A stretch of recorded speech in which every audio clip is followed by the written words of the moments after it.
কি ব্যাপার এত রাতে অনলাইন? দেখি তো গ্রুপে চাই। কি ব্যাপার অ্যাড নিচ্ছে না কেন?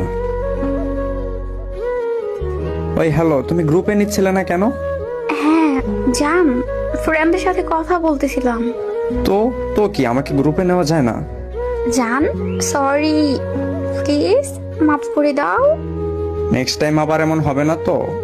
না না, হবে না, এই যে কানে ধরছি। তো যাই হোক, এত রাতে তুমি অনলাইনে কি করো? এমনি আসছি, ভাল লাগতেছিল না, ঘুম আসতেছিল না। তো তুমি আমাকে কল দিতে পারতে। Sorry please.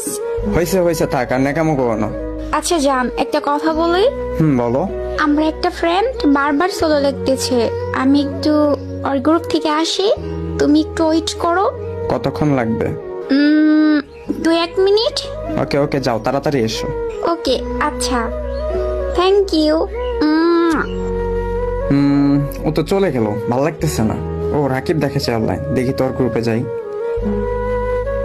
রাকিব দোস্ত, কি ব্যাপার তুমি এইখানে? তুমি কিভাবে আসলে? এই কি ব্যাপার, তোমরা একে অপরকে আগে থেকে চিনো নাকি? হ্যাঁ চিনি, খুব ভালো করে চিনি। মানে? আরে দোস্ত বাদ দে না। আরে বলতেছিলাম যে ও আমার ফ্রেন্ড লিস্টেরই ফ্রেন্ড। ও আচ্ছা, তো হ্যাঁ দোস্ত, পরিচয় হ, এটা তোর ভাবি। ও আচ্ছা, কবে থেকে রিলেশনে গেলি বললিও না তো?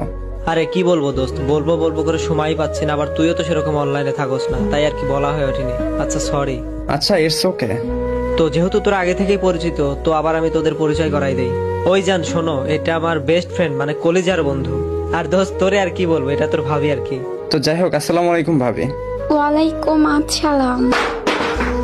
আচ্ছা ঠিক আছে দোস্ত, তাহলে তারা কথা বল, আমি যাই। আমি আর কি কাবাব মে হাড্ডি হবো তোদের মাঝে। আরে ধুর, থাক সমস্যা নেই, কি হবে। কই যাবি তুই? না রে দোস্ত, ভালো থাকিস, বাই বাই। আর অনেক রাত হয়েছে, শুয়ে পড়বো। Okay bye bye. মেয়ে মানুষ। জি ভাবি বলেন। জান জান, কথাটা তো শোনো প্লিজ, আমাকে মাফ করে দাও, প্লিজ মাফ করে দাও। ভুলের ক্ষমা আছে, কিন্তু বেইমানের না।